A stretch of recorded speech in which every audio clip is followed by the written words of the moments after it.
Hello. I'm at a place called Vertigo. It's me, legendary Irish rock band U2. I'm joined today by Liam McKelvey and Jake Kulkowski. Yeah. Hello. How's it going, gentlemen? Good. I forgot that you're doing that now. You could have picked someone better than you two, though. You got a cold open from us. I don't know what you're talking about. How you doing? Welcome to podcast 70 of the Pretty Good Gaming Podcast. This is the podcast where we talk about video games. This is Pretty Good Gaming. But we need your help to do it. We put this podcast together with the support of our Patreon backers. If you join us on Patreon, you get early access to this very podcast and you can ask us questions. Questions which we rely on as the very basis of what we discuss here every week. You literally help us put it together. Not just financial support, you give us the topics to discuss as well, and it seems to be working okay. So it's a system that we enjoy. Hopefully you guys do as well. So if you want to take part in that, join us on Patreon. So you can ask questions like this one from Blizzard Smith. Who we got? Oh, Blizzard Smith opening up. Straight into it. With the ongoing addictive games discussion, don't we all have to admit to a certain level of addiction? I think I'm quite balanced, but still try to play most days and would play more if I could. So do you think you could cold turkey games without any issues? Now, I put this one first because it's a big topic. Difficult one to answer. I don't think I'll struggle answering it. So should I go first? Please do. Go for it. I could cold turkey games. I just have to fill it with other addictions. So Like wine gums. Yeah, lasagna. Call back to the last podcast. Films and TV. You know, it's the entertainment factor that I like in video games more so than the challenge factor. Although when I was, just doing a Dark Souls trilogy, I needed to get them all done. That was a bit of an addiction when I was playing like Trials HD on my offhand, and it was like, no, I need to get back on Dark Souls.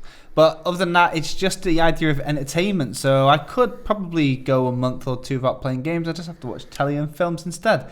That's where I'm getting my stimulation from.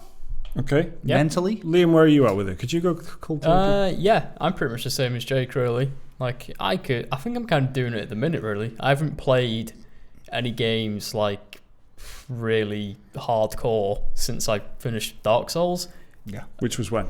Which, I don't know, like 2-3 weeks ago, probably. I think it was last Friday. Yeah. Not this one just gone, but the one before. Well, if there's any game you need a break after completing the entire trilogy of, it's going to be Dark Souls, isn't it? Yeah. I feel like there's a void, though, in my life now. Yeah. There's no Dark Souls Hence the discussion. to fill the void. Yeah. I've just been watching TV movies instead until someone else comes until along. they make a new Souls game. I'm done with video games until From Software. Until Sekiro Shadow Die Twice come out. Or Neo 2 or whatever, Yeah. It's a difficult one. I think that it's such a huge, complicated issue that there's no chance we could ever really do it any justice. But I think going cold turkey. Well, for one thing, I think that's like the number one. It's like a joke. It's like the number one thing of alcoholism is if you stop drinking to prove to yourself you can do it. That's a key indicator that you've got a problem. Apparently, that's like one of the So if you say, well, I could go cold turkey for a few weeks and it doesn't bother me, that's So it doesn't really going cold turkey doesn't really mean much. I don't think anyway. So it's not the right question to be asking. I think like that games have addictive qualities and they seem to be addictive because they're so enjoyable. But I don't think it's not like addiction is characterized by things like having withdrawals and stuff like that, and having physical like, oh my god, I've got the shakes because I'm not playing games. That's why it becomes a weird thing. But you can't say that there is no addictive nature to it because it's got like that. Yeah. It's that psychologically addictive. Like you really want to keep playing it. Yeah. I did have that when I finished Dark Souls. Well, when I was in the middle of Dark Souls, even like coming into work the next day, I was like jonesing. I was like, I need my Dark Souls. Yeah. I need to get home and play my Dark Souls. I think this is the thing with the video game addiction compared to like, we're saying about physical addictions and stuff like that, or like substance abuse or anything like that, where there's lots of physical repercussions. Yeah. When it comes to like video games, it's not so much that, but I think it's like relationships that you put at stake and priorities that are left behind to video games.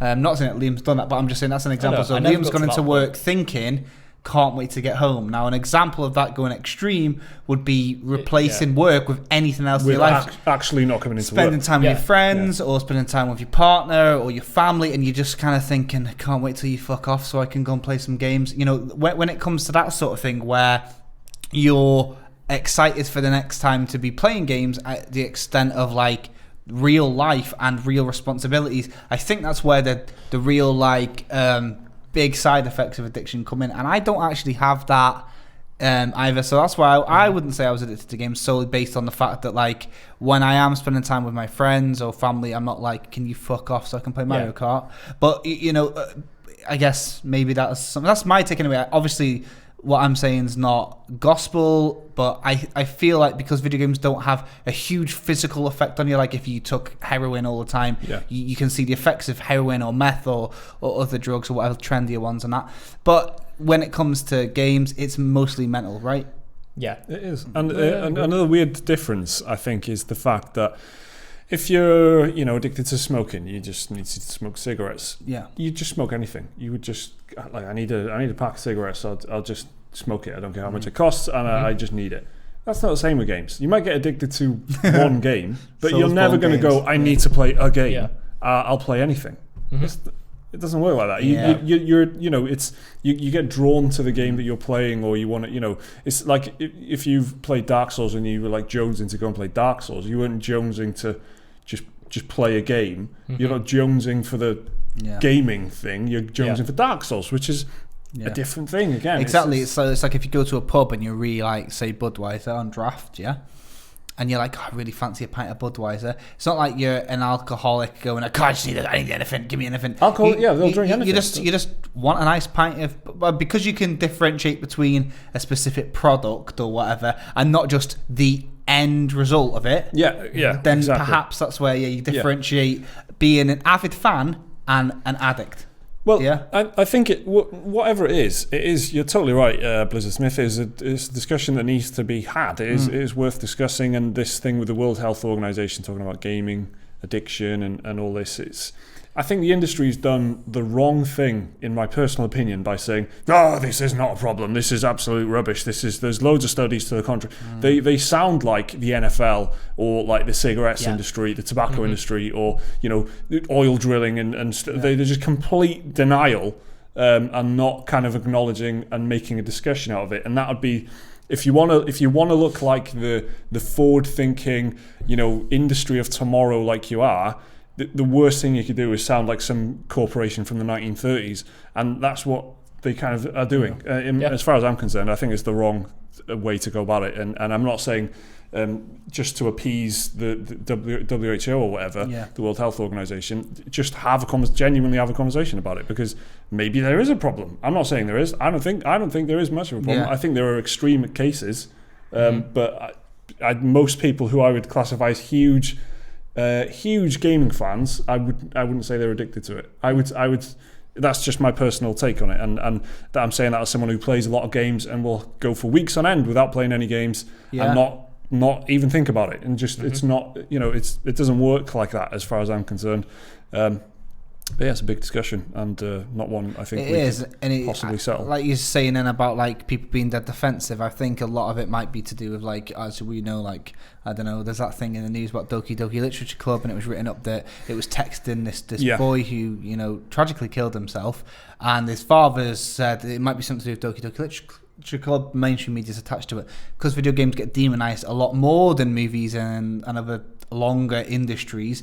I think a lot of people who are like quite high up in the games industry, like ESA and all that lot, are very defensive because they don't want to give mainstream media an excuse, like, or Fox News and that, an excuse to further demonize something. So, but because of that, like what you're saying, it kind of does more harm than good, because they sound like them parents what say, oh, my little angel wouldn't do anything, and then next thing you know, you seem irrational by not acknowledging it. By talk about Kevin. Well, exactly. But and it's the thing of being scapegoated for sure. Like whenever there's a horrible tragedy involving firearms, video games is one of the things that comes up. Because the NRA is like, oh, it's not guns, it's a mental health problem. It's video games. Do you know what I mean? And so video games, they do have to fight the corner, but still they've got to seem like, even now rational. There'll be people watching this, and no slight on you guys, but there'll be people that will, when they hear that now, be like, oh, they made a gun reference. A gun, because that's the thing that happens. Guns in the eyes of people that are like that are so demonized. Anytime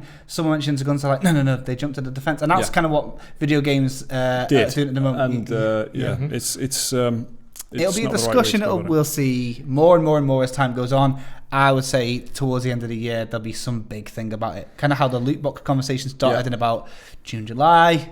By January, February, it was like in legislation in places, right? Yeah. So, You've got to remember the addictive games thing dates back to a very long time ago. So like the 90s it was big, and then the GTA 3, beating a prostitute over the head with a baseball bat was like the clip of some American news anchor saying that phrase about describing GTA as if that's what the entire game was.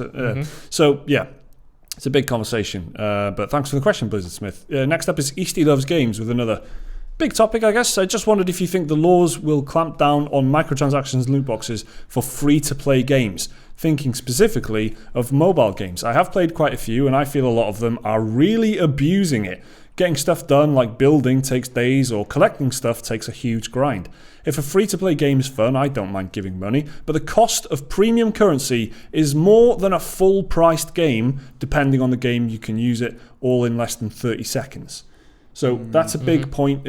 Mobile gaming is kind of a wild west in a lot of ways. The biggest thing is the cloning, right? The copycats and stuff.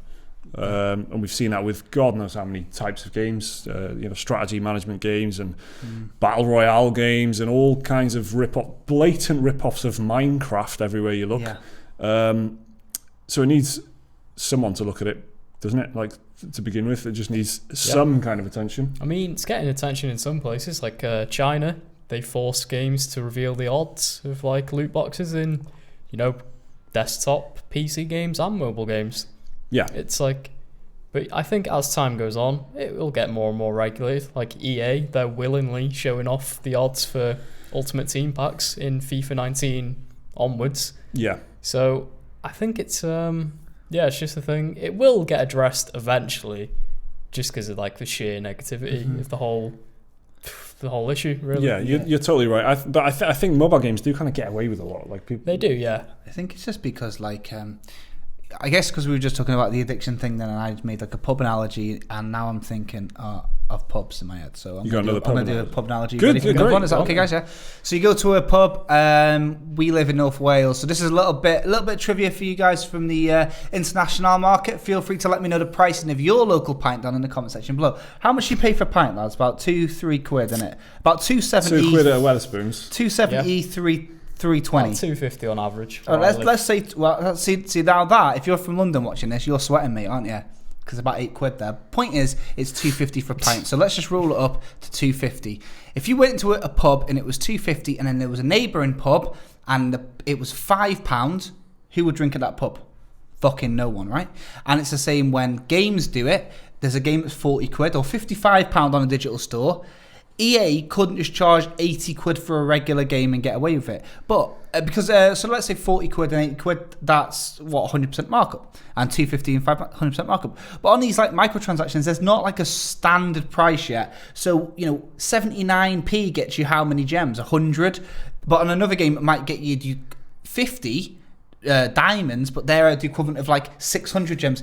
They're setting their own prices, and they're not regulating or self-regulating or having to worry about what other people are doing, because it's their own currency within the game that have their own values. It's their own economy. So you might get 600 gems in one game, but that might not buy you as much as 12 gems in another game because the economy's different. So it is an absolute minefield and just a world of chaos at the moment, which is probably the name of a mobile game. World of chaos, yeah. Let's make it 79p for 5 gems or £1.80 for chaos gems. That's it. I think it'd come down to like Google or Apple. Yeah, like the platform holders. Like, it'd be up to them to introduce like some sort of flat across the board policy where like this is the max you can charge for an in-app purchase. I'd like them to call that "Don't be a dick." That's the policy. Yeah. So like the Play Store, number one, don't be a dick. They have the thing that like is it Play Store did this and Apple Store where it has to tell you now if it needs permissions on your phone. It's got like a little cache icon. Oh, but I think both microtransactions. So that's something that they've implemented. So that's a great suggestion, Liam, because just extending that, isn't it? So click down on the little money icon and maybe we'll be able to see like how much. To me, that's the easiest solution. If Google or Apple just like create some guidelines for what you can and can't get away with in a mobile game. Yeah, Or especially a when it mobile comes app. to in-app purchases and shit like that. Yeah. Because when it's free to play, The transactions mostly go through their store as well, right? yeah, they have So- to. Yeah. So it's almost like by proxy, they're not accountable, but there's something to do with it. They're not. They can't wipe their hands of it. With free-to-play games being the main issue here, I guess. Because they have no price of entry as well, it's like a theme park having no price of entry, and then all the food stalls are hyped up like fuck. Yeah. You can go, well, it was free to get in, bring your own packed lunch next time, you freak. So because of that, that's why I think that the in-game transactions need to have either a standard or Liam Solutions probably like the one that we will see. Not only do I think it's a good one, I think that's what we will see, you know. I reckon that'll be it. Like, the Play Store will just snap down it. The problem is, stopping themselves getting more money. The real issue is with free-to-play games is that there's only a small amount of people who actually pay in, and they're the ones that are getting really into it, super competitive. Yeah. They're the whales that everyone knows about by now, right? They're the people that they know, the companies who make these games know that 95% of players won't spend a penny on it, but then the 5% that do will put loads of them, and then the small amount within that 5% known as whales will put hundreds, possibly thousands into it. And then they are driven by competitiveness on the leaderboard. So it doesn't really matter what the 95% think, because as long as there is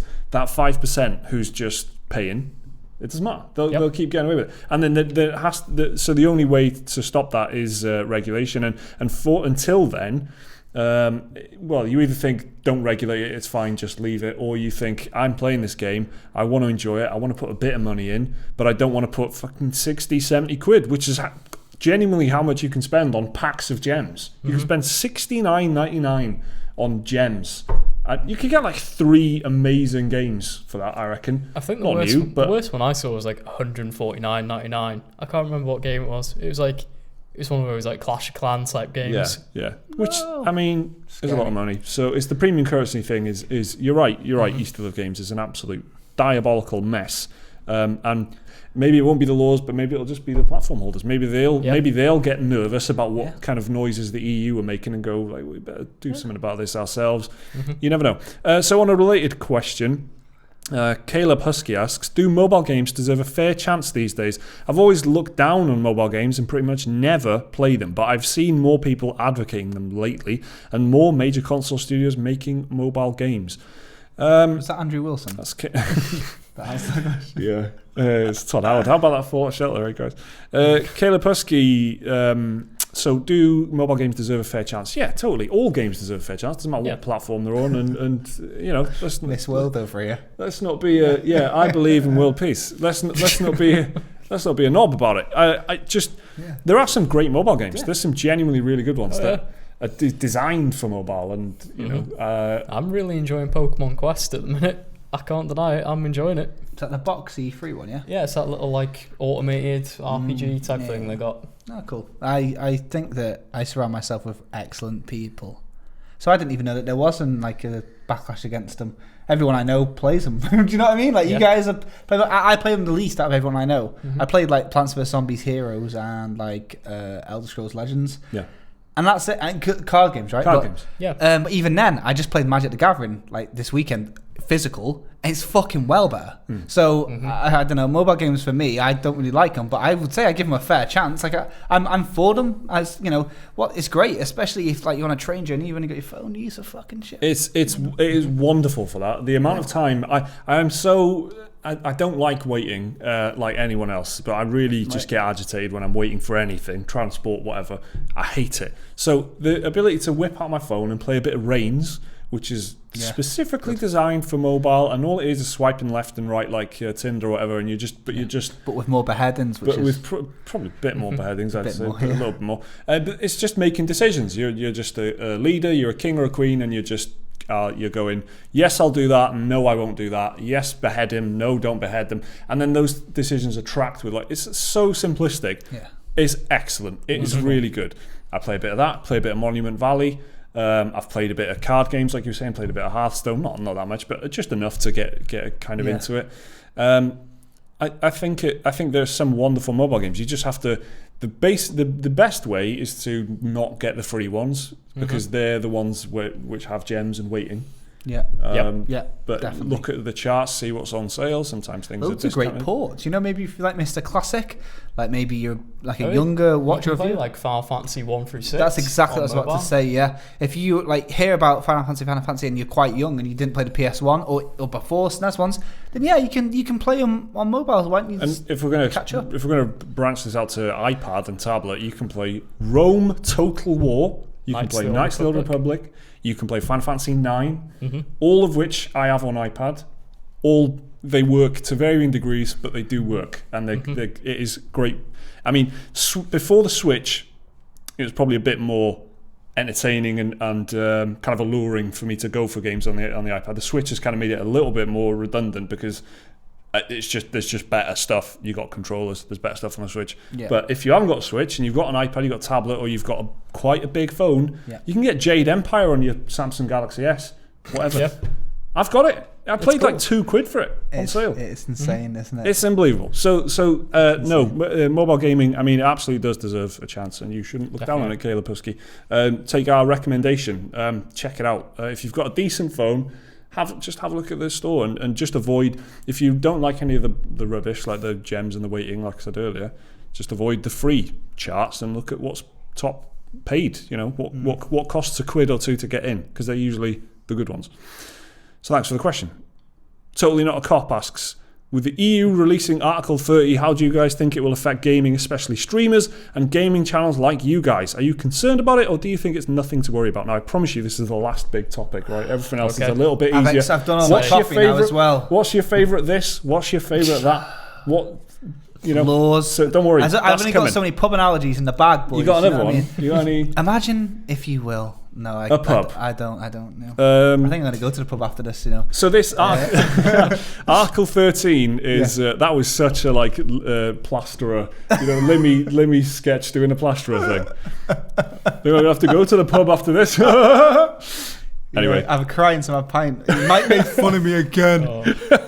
Yeah, Article 30. Is that a meme law? it is the It meme is law. the meme law, The meme yeah. law. So copyright law. To branch it out a little bit, it's like just the EU trying in some way to police what is another Wild West online, like their mobile app store. It's just memes. It's people's images and videos and sounds and stuff that they own, but people will just make memes out of them. But then, those memes don't really make any money, really, do they? So why would you apply copy? But it's this whole conversation.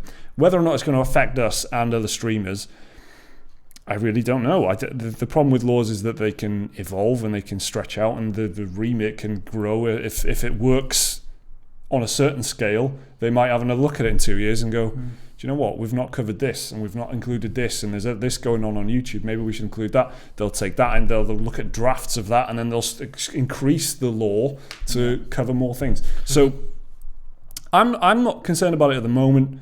Mainly because there's not loads of YouTube videos from like Phil DeFranco and that going, oh, this is going to ruin my channel, and Boogie 2988 or whatever. H3 and all that. There's none of that. And I usually haven't really got a clue with any of the YouTube drama stuff. So that's not happening. So I'm feeling all right. As long as but maybe it's because they're in America and we're I think you're just excited to litigate against all the people on Twitch that use your image and name. The real Matt Williams. Oh, yeah, that's right. Yeah. Expect a couple of letters for your letterboxes, boys. I think when it comes to video games, because they're transformative in nature and they're designed to be played in various different ways, it's a bit different in getting a picture of, I don't know, fucking Willy Wonka or whatever, and assigning a picture. And, there's this kind of thing in the news where somebody... the girl Millie Bobby Brown from Stranger Things, right? Yeah. People were using her name and image and attaching them to like memes that were things that she is really against, like bullying and making like homophobic and transphobic stuff. And she's like a big fighter for the rights of that. So that sort of stuff is like against her as a character. It's like what she would consider character assassination and what quite a lot of people would consider character assassination. So memeing her like that is something that will be stopped under this article. When it comes to like streaming a video game, maybe we'll see either a couple of changes in service agreements and things like that. So maybe like, I don't know, let's say for example Warner Bros are sending us Hitman 2 early. They're going to put it in the terms and conditions that we will give you the rights to use this and stuff like that. That's what it'll be. It'll just mean more acquiring rights from the original content holders. Now, when it comes to games and streaming, a lot of people who stream and a lot of news channels and YouTube channels kind of seek consent and get the keys from publishers anyway. Yeah. So Let's Play specifically, I think, will be quite safe. People that cover the news and stuff like that, I just edited a video and I ripped Todd Howard's face off the Bethesda E3 conference. Didn't ask Todd Howard that personally. Yeah. I'd love to speak to Todd Howard. Well, I didn't know.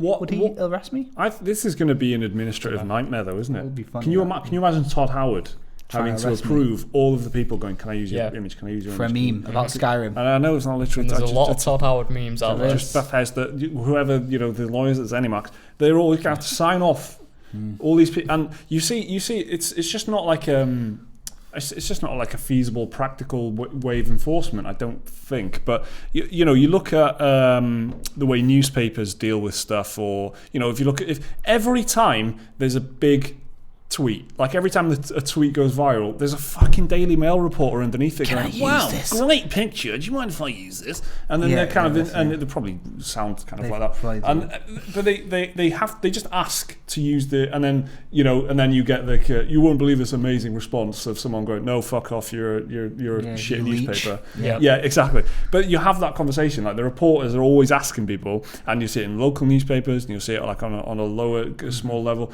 Every time the BBC uses a picture.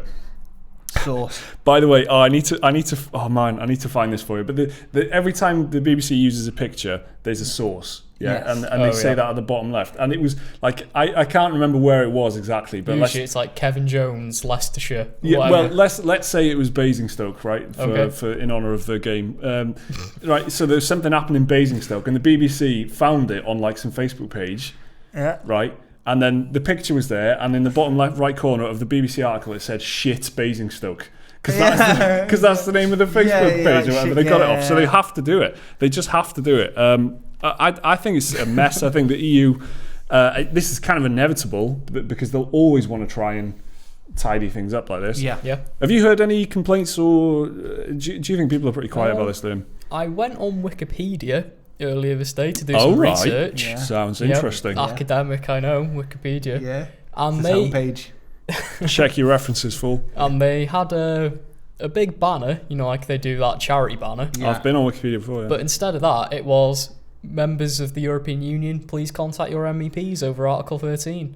So they were. They're calling out against it. Yeah, so they're trying to retain the right to freedom of information, I guess. So Wikipedia is one of these truly like open source things, right? It's just people contributing in their own way. They've got like moderators and stuff, but it's supported by donations, and there's no adverts on it and whatnot. It's all crowd funded, free and open. Truly one of the wonders of the internet. Yeah, it is. No, it is. That sounds like you're having a little bit of a joke there, nope, Jake. But it's real. That's one true. of the best things the internet's done. Yeah, it is. And I would put along with YouTube, it's like a complete catalogue of the human experience. There's just if it exists and if it happened, there's something about it on YouTube and Wikipedia. And if you were to show two things to aliens, YouTube and Wikipedia in it, you get a good picture of the whole thing for sure. So it's like the flag bearer of free and open internet, and they're fighting against it quite a lot. So this is going to be an ongoing conversation. It's not going to end with Article 13. There's going to be more to it than that. But thanks for the question. Totally not a cop. Joni asks, what do you think about games being streamed in the future? Do you think games will become more or less greedy because of this? Do you think this will save single player gaming, because technically all games on the service will cost the same? So streaming. It's another big topic, I guess. Like games that are being streamed over servers, not like PlayStation Twitch. Now and Nvidia GeForce Now, and then this story about Google. Yep. A few days ago, which was Google are apparently weighing in on the whole gaming thing with hardware and streaming. So there is a lot of discussion about this, and there has been recently. And you could argue that the Xbox was kind of ahead of the curve with Xbox One in a lot of ways, because they were fully saying this machine is like is a completely connected, it's meant to be powered by the cloud. And they took a big stride towards that cloud-based streaming kind of future, but they quickly had to back because people weren't ready for it. Like it just wasn't. But it seems to be more of a thing. If people were ready for it, they just said, "Nah, fuck you." Yeah, they just. I watched a video of that the other day, and it was like, and for the people that don't have the internet, you've got the Xbox 360. Oh, thanks. Yeah. What? How annoying. Yeah. For the vegetarians in the restaurant, you can have the bread. Yeah. All right. Cheers, fucking Microsoft. It's like, imagine how that conference would have gone if PlayStation went, us too, actually. Yeah, it's always online. You can't trade in your games. And would have been riots. Well, I don't know. I think it would have been, well, this is it now. This is the next gen. This is a new reality. It's a bit annoying. There might have been a bit of backtracking, but because Sony went complete opposite, Microsoft are like, whoa, screeching handbrake, fully turning around and going back down the road. 4 consoles later, they're back on track again. 4 Xbox Ones later. Somehow more consoles than games later. Yeah, exactly. They're back on track. And perhaps we will see more like single player games, but I think to that point, the most important thing to consider when it comes to budget for single player versus multiplayer is, the servers will cost the same, but it's the like ongoing element of it. Yeah. And like multiplayer, like Destiny 2 or whatever, has had a full team of people working full speed ahead since the game came out last year. Whereas God of War, they're all kicking back with their feet up, going, "Oh lads, should we put a fucking photo mode in? Patch that in." Game of the year contender, job done. Let's move on to God of War. Yeah, so it comes down to the price of the development after the release, I guess. I think instead of like buying your games as well, it'll cost like a monthly sub. Yeah, that's absolutely That's so like I think people will be less incentivized to charge extras for their game because they're just throwing it on. Because everyone will have their own streaming service, won't they? Microsoft will have one, EA will have one, Sony will have one. Yeah, Bethesda will probably have their own. Well, Sony do have one. I think my only question about how that is going to work is how much is the cost going to be, because if they release Star Wars Battlefront 1, let's look at that as a case study. Like EA released that, it was £50 to £60 with £40 season pass. Yeah. So just for the content. That's before you go into the elite fucking gun edition. That stuff, that's £100. Yeah. So you've got to be subscribed for a long time for them to get that same amount of money out of Star Wars Battlefront if it was just another title on a streaming service. So it would have to be pretty expensive, I reckon, as a monthly thing. I mean, it'd probably be like $10 a month or something. Well, that's what it is now, right? I mean, Games Pass and that does exist now, right? And that is essentially new first-party titles like Rare have been working on Sea of Thieves for years. Xbox Game Pass. And there's people had free trials for it and shit like that. And that's another thing you were saying, that people have had to have it for months to get that money back. Yeah. Forget that there will always be new people coming in and getting free trials as well. So it'll take even longer. I don't know how they're planning on monetizing it afterwards, but I know EA are doing that now already, right? Like with the the early access shit? Origin, well, with EA it's a bit different because you get 10 hours. Yeah. So you can play the game for 10 hours like before it's even out. So when Battlefield 5 comes out later this year, you'll be able to play 10 hours of it like the week before, or it's at least a few days before the game comes out. So there's so many different models. They're all trying different stuff. Xbox is going down the route of you can subscribe but you can download it, and then it's like, just like Xbox games with gold, really, but you're just paying for more games. Or PlayStation have gone with PlayStation Now, which is you've got a stream, and they're all, well, most of the games on there are like PlayStation 3, but there are a few PlayStation 4 titles. But even that, apparently, there's rumours you could be able to download stuff in the future. So they're changing stuff around. Liam, what would you like to see from streaming, and would you prefer like an Xbox Game Pass model where you just subscribe but download, and also EA access and Origin access, or do you reckon the tech will be there in the next few years to have full on PlayStation Now, GeForce Now? I would much prefer the Game Pass model. Like, imagine Netflix, but you just downloaded all the movies instead. Yeah. But for games, which is just Game Pass. Because I don't, especially around here, the infrastructure, it's going to be years before it's capable. Yeah. And you can do the check anyway. You can do the, do you have a license for these games check? Yeah. Just once per session. There's not, for me, there's not a problem with letting people download it. Do you reckon the streaming has got any future in terms of actually making things better, like the destruction in Crackdown 3, for example? Do you reckon that's going to actually go anywhere? Again, it comes down to infrastructure and network latency, and just like ping and everything like that. Yeah. And it's not quite there yet. I'm having a hard time picturing it.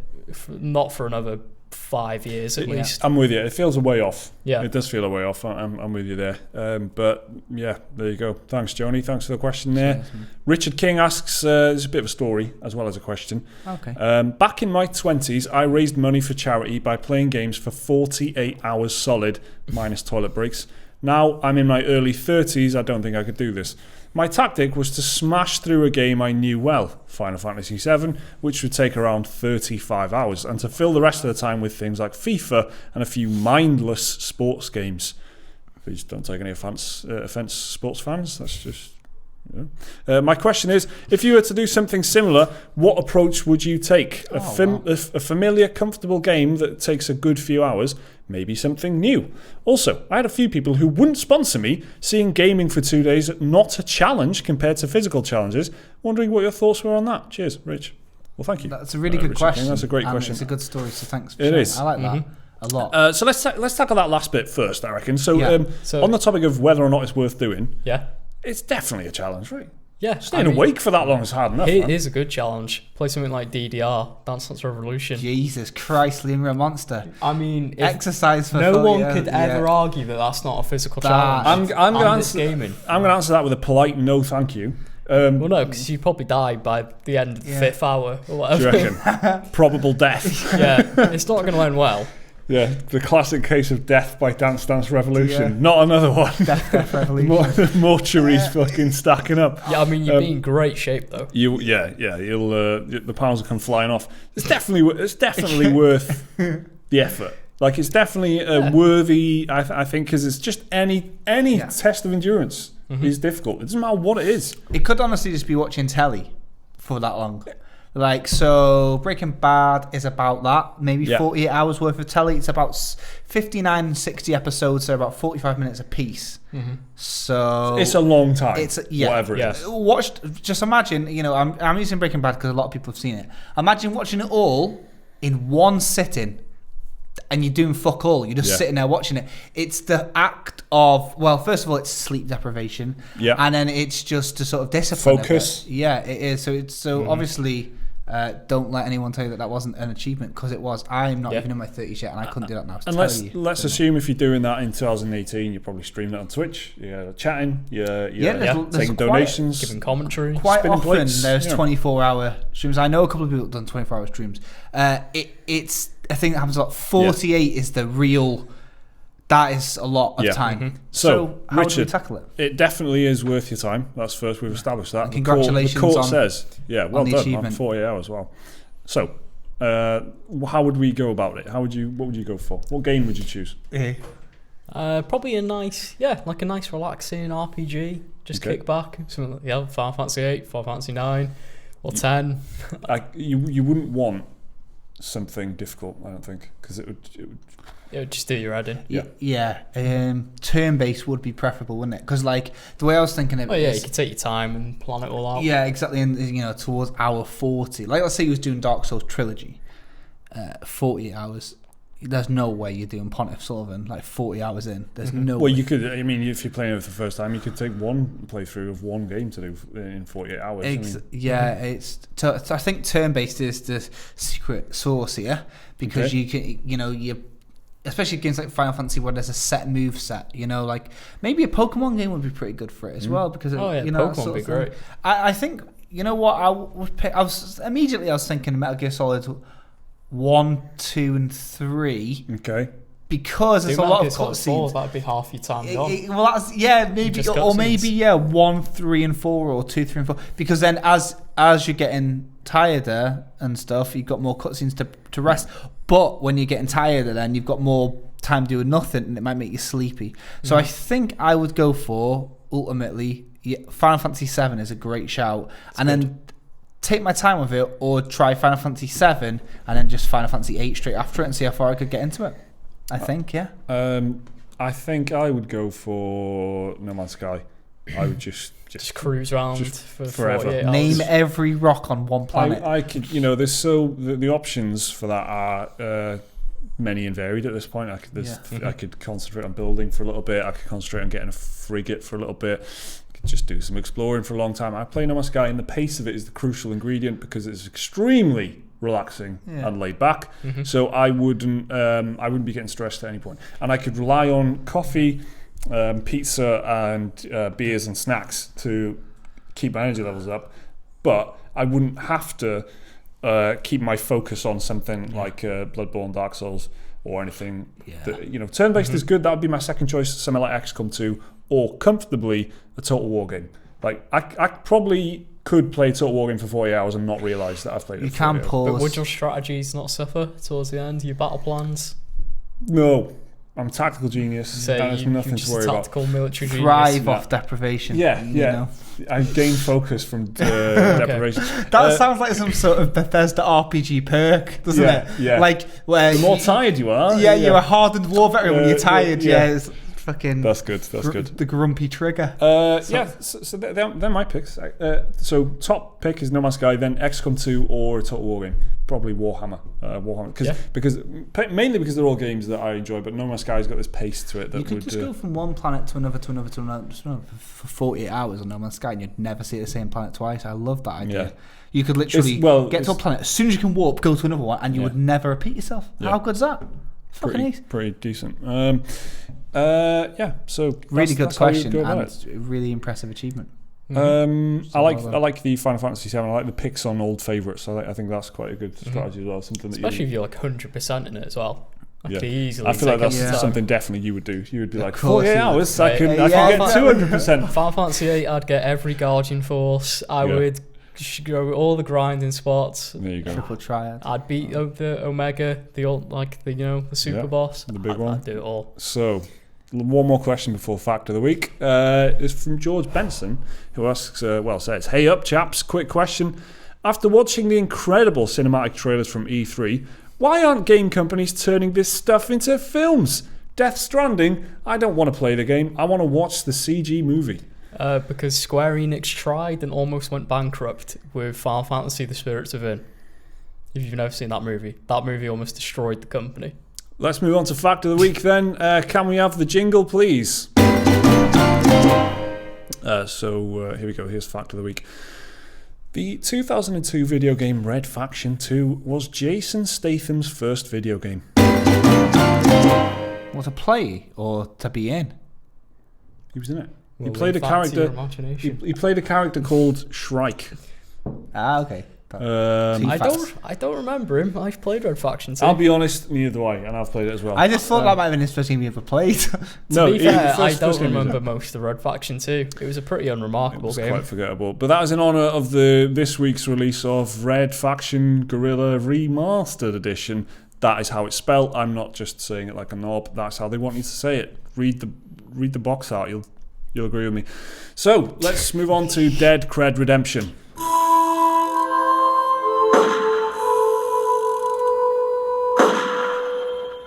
This is a good story this week. This is our new segment in the podcast. Well, it's not new. It's normal. This is just a segment now. If you want to submit your stories of sin, failure, embarrassment, anything that you're ashamed of and want to share anonymously with the world, email it to gaming@goliath-media.com.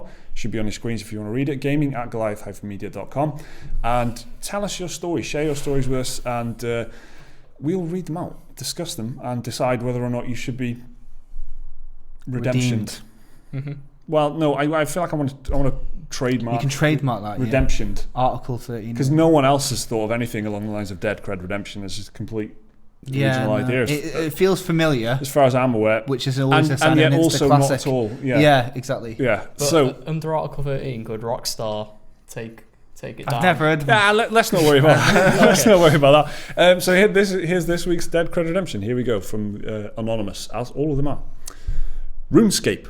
Pretty much everyone played this, even the kids that didn't like gaming. It was just a thing to do after school. One lad at my school was always bragging about his Berserker helm, his Rune Defender, Dragon Skimmy. If you played the game, you know what all this is. So, a few of us got together one night after school and gathered some in-game people we knew who were quite hardcore PvPers to gank him and take all of his loot. And I mean everything. I partied up with him and said, hey, let's go PvPing. Of course, this guy thought he was God's gift, so he agreed. In come the gankers, fully kitted out. They kill me first, so it looks like I wasn't in on it. Then they turn to him and absolutely annihilate him. They loot everything he has and all of my gear too.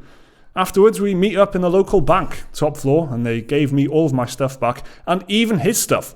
They just said it was for a laugh and they went on their way. I kept his gear and always had to take it off whenever he was nearby. To this day, he never knew, and I even think at one point he stopped playing due to the fact that all his gear was stolen. I am sorry, and I hope this reveal will help me sleep better at night. Yet again, another to this day they didn't know. This is really good. This is the best one, I think. So this is... They arranged an ambush of their friend. Yeah. This is well good. And then didn't give their gear back. Yeah, they ambushed him with some top-level gankers because they were like, oh, I'm amazing at RuneScape. Yeah. And nicked all his stuff. And then he stopped playing the game because his stuff got stolen. Okay. I've subtitled this Story of Cowardice and Treachery. Because it's got a particular Western vibe to it. It does. I feel like this is like... It reminds me of the film The Assassination of Jesse James by the coward Robert Ford. It's got that kind of cowardly... This was typed up by that one Spartan that couldn't hold his shield up, so we let him know where the goat path was. That's what that guy looks like. This guy. That's for everyone who's watched the Gerard Butler classic 300.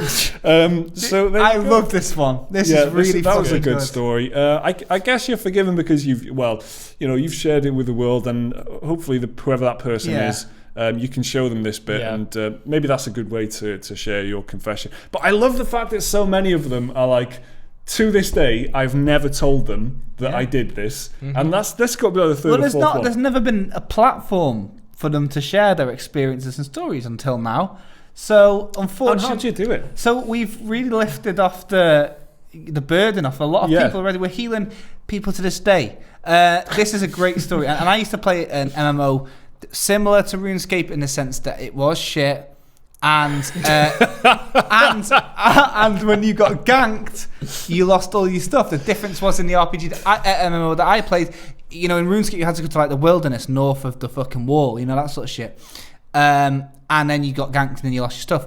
In the MMO I played, if you went in the depot, you could get ganked anywhere. And I used to do stuff like this. I used to see people in the depot trading. Is this Tibia? Yeah, Tibia. I used to see people trading and then get a couple of boys together and rob them like highwaymen. So I like this story. It evoked some emotions in me I've not felt in a long time. I enjoyed the cowardice. I enjoyed the treachery. I enjoyed that you died for the cause as well. Yeah. This is my favourite one. 10 out of 10. Yeah. Love it. You don't even need to be redeemed. So perfect. There you go. You get redemption by default, by default because it's a good story. So thank you very much. If you have a story like that, but maybe it's better than that, if you reckon, then email it in. It's gaming@goliath-media.com, and maybe we'll read it out in one of the following podcasts. Thank you for sending that in, anonymous.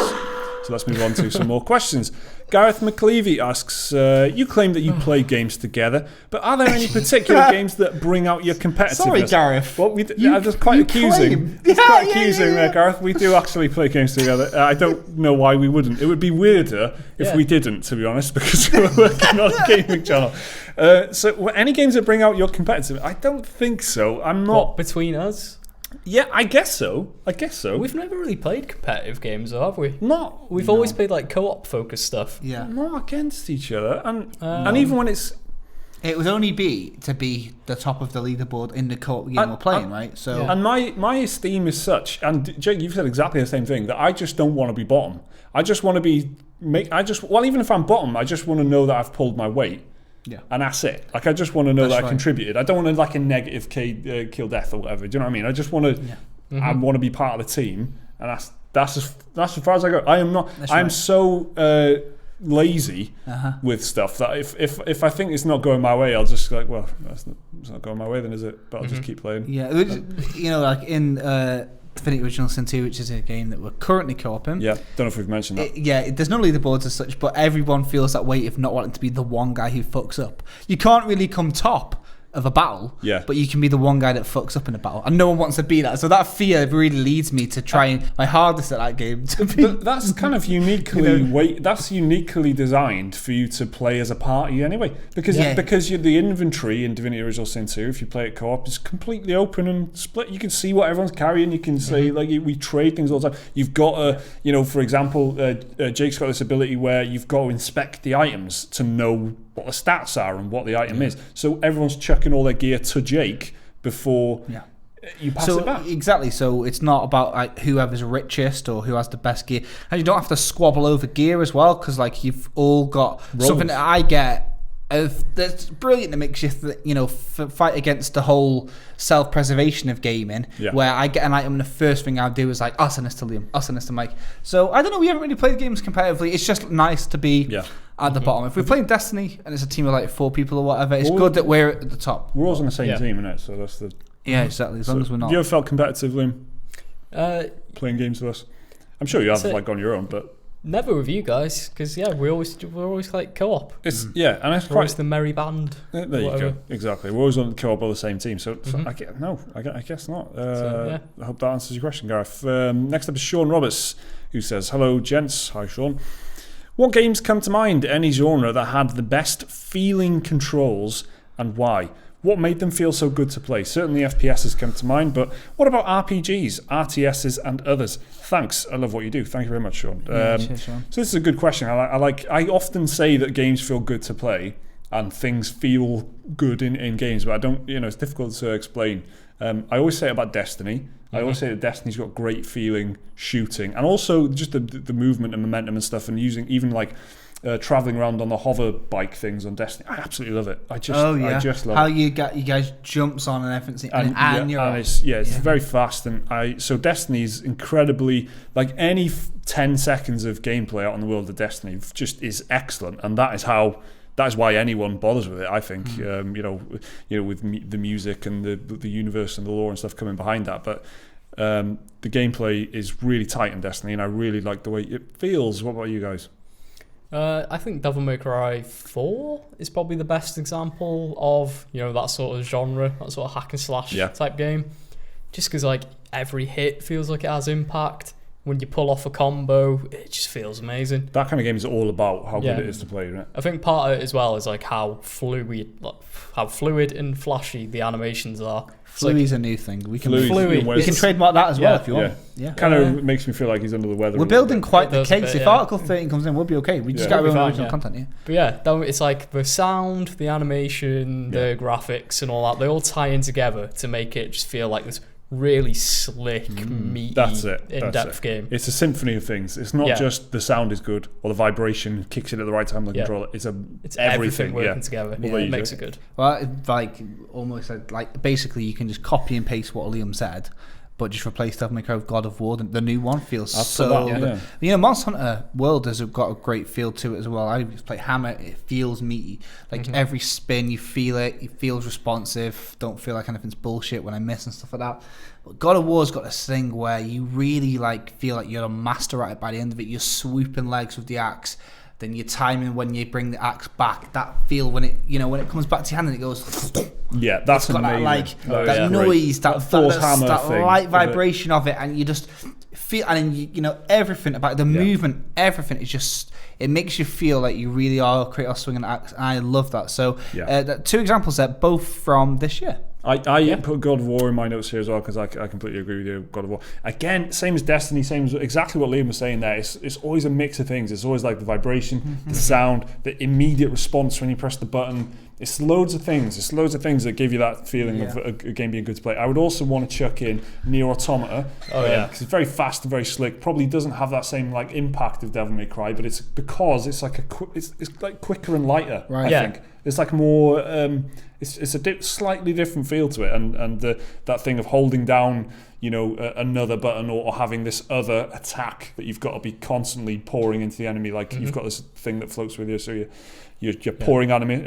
Nier Automata is partly a bullet hell shooter. At the same time. Yeah, and that's how that tie, and it's just genius the way they tie that in. You've got the melee combat, but then it ties also into the bullet hell, dodging bullets and stuff. Really cool. And Dishonored, I really like the way that plays. I think that is very important to the way that you feel involved. You feel in the world when you're playing it. Yep. And Bloodborne, I guess, because I've got to give that a mention.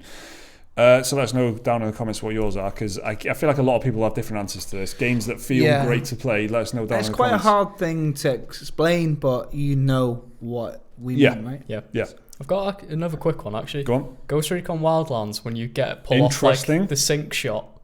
Oh, okay. Yeah, you're dead right. The gameplay is great. The content itself's not very good. It's very repetitive. Yeah. But the shooting and the sound design again, and when you pull off a sync shot and you get all four of the you're tagging saying you take that one, you take that one, you take that one, and then you take the other one. And when everyone pops at the same time, it's very that satisfying. Little silence noise, all the icons clearing off your screen, the little slight vibration of it, and of course you being one to complete a shot yourself. Great. Look at that. So that's another cool shout. So let us know in the comments what your picks are for the best feeling games to play, I guess.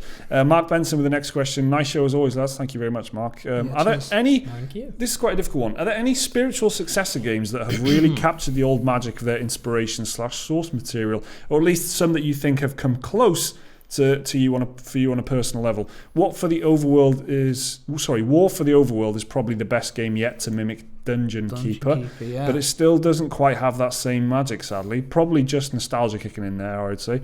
The upcoming game based... That's what he said. That sounded like I said it, but it was written down. The upcoming game based on Theme Hospital looks like it could be a winner, though. So there's quite a lot of these on PC. Yeah. Just games that are not officially sequels, but they are completely designed to evoke a game from the 90s. So I reckon Planet Coaster does that kind of thing with the theme park world and Roller Coaster Tycoon and stuff, of giving you, in 2017, 2018, I can't remember exactly when it came out, I think it was last year, where giving you that feeling of what that game would be like today, and yet it's called Planet Coaster and it's completely different, and that's what the Theme Hospital thing is for sure. Planetary Annihilation is one for me, which it's all right, and Supreme Commander, which are kind of spiritual successors of Total Annihilation from the 90s. Pillars of Eternity, I guess. Yeah. Gives you that same engine, isn't it? The Decima engine gives you that sense of what Baldur's Gate 2 could really be. Good at that, capturing that old school. I don't actually think by the time this video goes out anyone will have it, but if you've been keeping an eye on Twitch Prime, you might have just got Pillars of Eternity for free, and if you've never fired that before, do it. And if not, wait for Tyranny, which is coming out if you've got Twitch Prime towards the end of the month, and you'll see that. Just in case you've missed the news. And the old CRPG type stuff where it's just full on. What about Shadow Tactics Blades of the Shogun doing that Commandos thing? It's like a stealth. I don't think it's a successor. It's more of a love letter, because I don't think it's any of the original team of Commandos. But it's got that real-time tactics. I don't really know any actual spiritual successors. They reckon Sekiro is going to be like the Tenchi successor, right? They said that they were going to make it an official Tenchi, but the guys who worked on Tenchi back in the day have all left, and they want to respect them. Assassin's Creed was a successor to Prince of Persia, right? Was it? Yeah. It was being developed as a Prince of Persia game, and I don't feel that captured any of the Prince of Persia magic at all. The first one, I'm just a big fan of Assassin's Creed 1. But obviously that went on to be a hugely successful franchise that everyone knows and some people love. There's a lot of indie games doing it, a lot of indie games kind of evoking... I was going to say Shovel Knight. Yeah. That's pitch perfect modern recreation of an NES platformer. Yeah. There's been loads of good indie games that just captured the Metroidvania. Thing Hollow Knight has been a good one. Yeah, really huge. Got the the vibe of Super Metroid and Castlevania Symphony of the Night. It's there's been loads of good like Metroidvania games to choose from. A few games going for classic Zelda type stuff as well, and just looking the art style of it. Never really doing it though, are they? Not fucking doing it. But they try it. I've got the best one. Stardew Valley, successor to Harvest Moon, right? Of course, that's probably the most fucking the big one, right? Maybe not so far apart, but I think Inside captured everything good about Limbo and made it better. I think Inside is better than Limbo, actually. Yeah. And that's the successor. But I think my pick has to be Stardew Valley. Because, boy, is that a game. So there you go. There are our picks. Mark Benson, thank you for the question. Elliot Garner asks, hey lads, never been a Nintendo player. I've always been an Xbox player since I was like 5. I'm 20 now. I bought a PS4 because I was tempted by No Man's Sky, and we all know how that turned out. Well, I'm now considering buying a Switch for Smash Bros. Ultimate and Zelda Breath of the Wild. Have you guys ever bought a console for an exclusive? Are there any up-and-coming games that you would definitely buy a new console for? Well, to that last bit, no, because just wait for the reviews, innit? Don't ever buy a console thinking that game's going to be good, except if it's The Last of Us.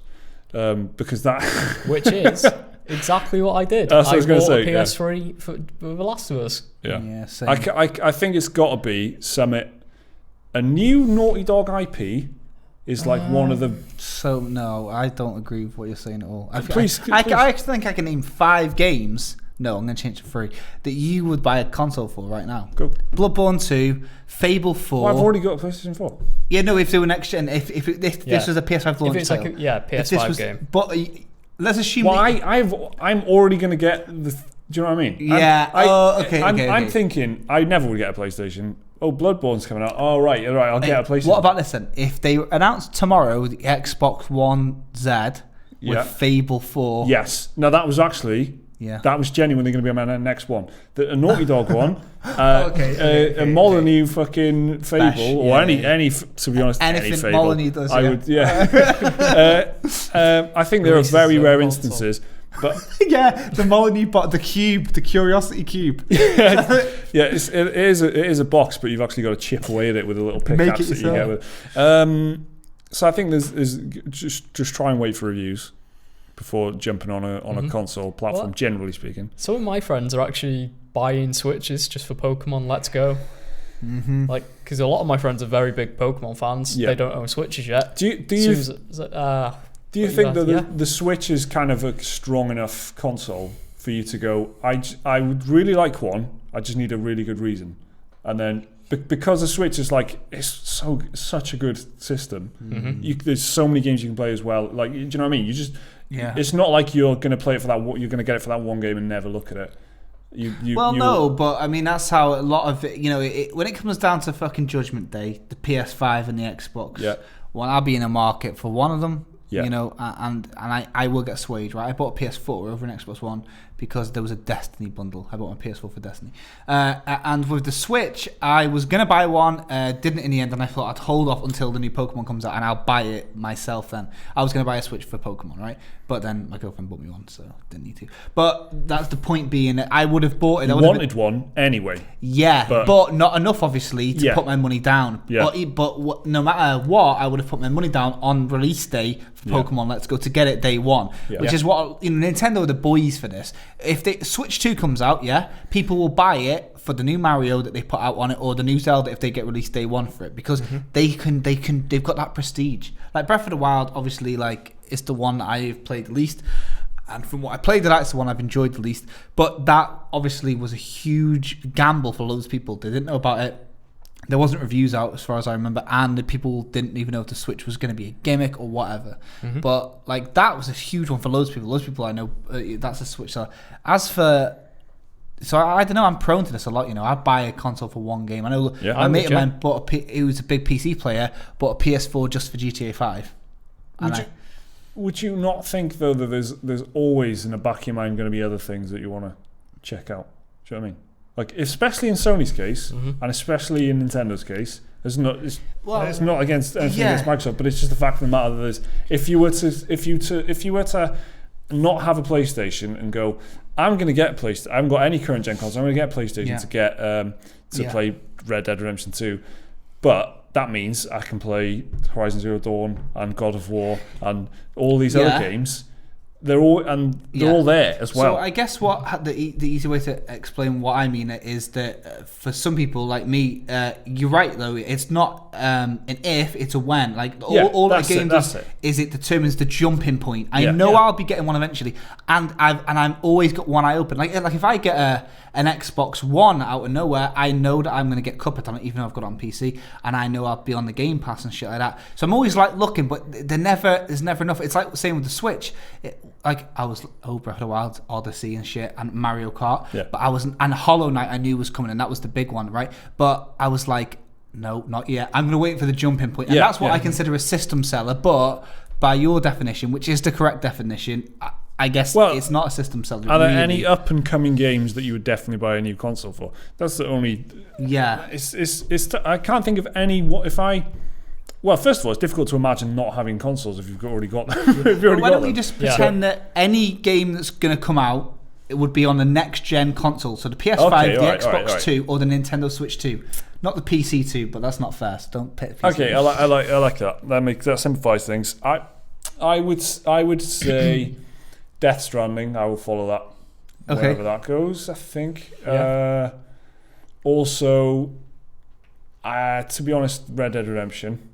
Yeah. And then The Last of Us Part 2, for whatever reason, I'm just not that excited about it, so I'm not really bothered about that. What about if Starfield was an exclusive? Starfield's a huge one, and Elder Scrolls 6 is a huge one. Yeah. Luckily, though, Bethesda put things on everything. Yeah. So I'm all right, but I would follow that. I would follow them as well. I would keep an eye on them. Yeah. I'd go wherever they put Final Fantasy.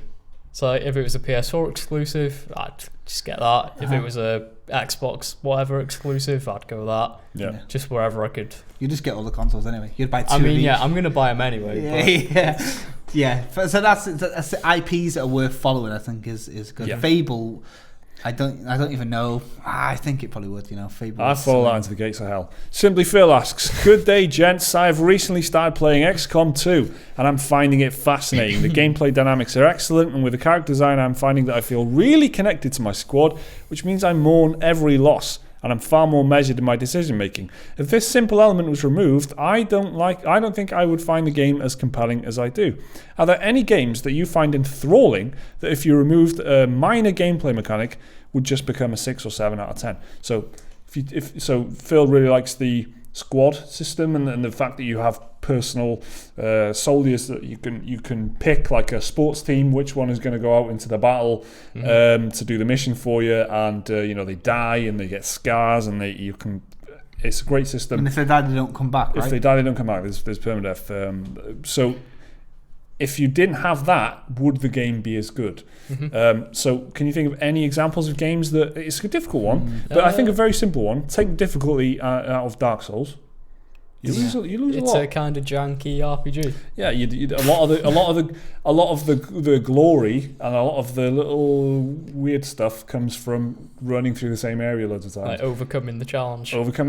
But then things changing. Going, that merchant's gone.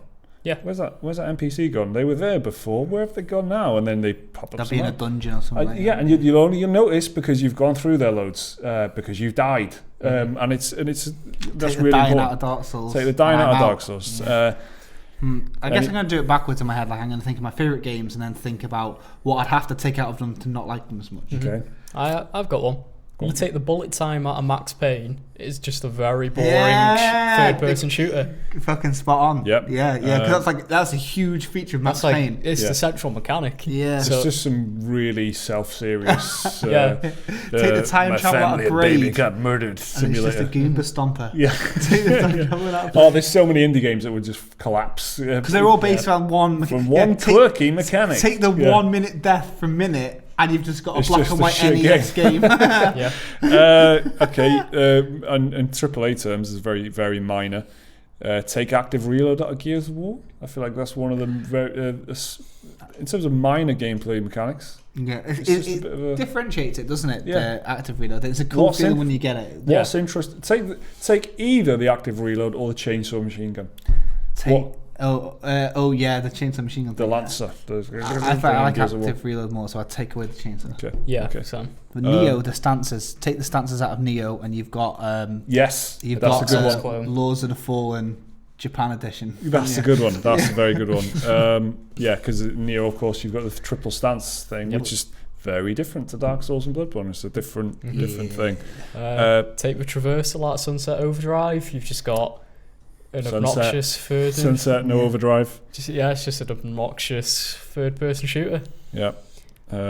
Take the fast travel out of Oblivion, and you've just got a rambling simulator. You just got yeah. I don't know. Could you fast travel in Morrowind? I actually don't know. You can. I'm pretty sure you can. You can take the level up systems out of Bethesda games, and they would just be really bad. I reckon that's there's a lot of RPGs. Take one critical thing like progression out of RPGs, and they're just what are they? Take the movement out of Edith Finch. You got a visual novel. There you go. Yeah. Take the movement out of Edith Finch, you just got a nightmare. I think. I mean, it's like you can see a game in front of you and you can't move towards it. It's hell enough. Yeah, that's a good question. I don't know. Stances in Neo is like it's the best. Stances in Neo is a good one. It's the best I got. I like Max Payne. That's a good one. Also, big bullet. And difficulty out of Dark Souls is pretty. Yeah, it's just not that good. Pretty average RPG. If you do that, you lose a lot of the spice. So thanks for the question. Simply Phil, Lady B Games with the penultimate question of the podcast. If you could remaster a favourite old game to current technology, what would it be? And would you change anything about the game in the new version? Dino Crisis, new choices, camera. Man. Dino Crisis with a new camera. Dino Crisis, but with Resident Evil 2 remake quality to it. Okay. Done. That's all I need in life. Engine, yeah. I would do Fable 2. Not Fable 1. Well, there already is that. There already is an anniversary edition. Oh, yeah. And it's good. It's all right. It works all right, yeah. But Fable 2 is you can only get it on 360 and Xbox One, and it's a bit fuzzy if you play on 360. So get that on a new one. Interesting. Just tension it, bring Tenchi back, and just make it so it's less tank controls. Final Fantasy 8, but with the graphical quality of Final Fantasy 15. Same with Final Fantasy 9. And Final Fantasy 7. Any Final Fantasy 10. They're already doing Final Fantasy 7, so that'll count. Nice Old Republic. Metal Gear Solid. Metal Gear Solid 1. They tried that with Twin Snakes. It didn't go down Yeah. well. That was a lot of time generations ago. A lot of time has passed. Twin Snakes is so shit, man. But it's been 18 years almost, right? So, I mean, I could try it again. But without Kojima involved. Nah, yeah, exactly. All right, we'll leave it dead. We'll leave it in its crypt. Just leave me the original. I'll be happy. Tench, we can do it. Tench, you could definitely bring it back. Yeah. And thanks for the question, Lady B Games. The last question of the podcast: are there any genres that you really enjoy playing but can't find time because of an abundance in your favourite genre? For me, RPGs prevent me from playing RTS games. So this is just a question about prioritising. Is there anything you like so much, in other words, that just gets in the way of you trying everything else? I don't think there is, because I don't play multiplayer games long enough for them to dominate my time like they easily could. Once I'm done with a game, I'm out. So no, I think there's nothing. I'd like to try a bit of everything, really. I find open world games get in the way of me playing other games, because a lot of the time the open worlds are just boring. Yes. And they drag on. They're filled with like filler content and stuff like that. They live purposefully as well. I mean, it's part of the design, isn't it? And I find that gets in the way of me playing just linear 10-hour games and stuff like that, or longer RPGs. Probably when Destiny 2 and Destiny 1 were at their crest, like they really crest of the wave, I was like, I'd prioritise that above basically everything. I just check in, see what the weeklies were, see what the reset was, and I was slightly obsessed with it. I think in terms of gameplay hours, I would, if I had hours to play, I would play Destiny, and the share Destiny took was much higher than anything else. Yeah, Jake. I don't know. I've been playing a lot of Fortnite lately, rather than when I got. That's a good answer. Came out on a Switch, and I don't know what happened, and now I've got Mario Odyssey sitting there, and he's just asking to be finished. And then do you know what you want to Hollow Knight. Delete Fortnite off your Switch. Yeah, but it's just I'm enjoying it. So the JRPGs and the genre is real life and time that's just stopping me playing these. I want to do Persona 5. Ni no Kuni, I'm like quite close to the end. I didn't finish it. Final Fantasy X, I installed in November on my PlayStation. Really excited to show my girlfriend because she plays Final Fantasy 8 loads. Didn't play Final Fantasy X, and this is like the remaster 10 and 10 too. And I'm like, oh, you know, spend your maternity leave playing this. You'll love it. You'll love it. Nah, not even fucking turn the game on once. There is a certain, if a game crosses a certain threshold, which for me is about 50 hours, it's dead to you. It seems a little bit, well, I suppose a little bit. It's a little bit dead. Yeah. Silence said it all. Anyway. I know. Well, yeah. Let's just end the podcast there. Thank you everyone for listening. This is podcast 70 of Pretty Good Gaming. If you want to ask us questions, if you're a Patreon supporter, then join us on Patreon. And we will post this podcast a few days early for you, and you can ask questions for the next podcast. We really need your help to put this podcast together, and you're the ones that give us topics. Everything we talk about is completely dictated by you, except for, like Fact of the Week and that, which, no one's got any control over it. So I haven't even got any control over it. Thank you everyone for watching. Thank you for listening. Hopefully you'll check in with us next week for podcast 71. My name's Mike Williams. This is Liam McKelvey and Jake Kukowski. We will see you next time.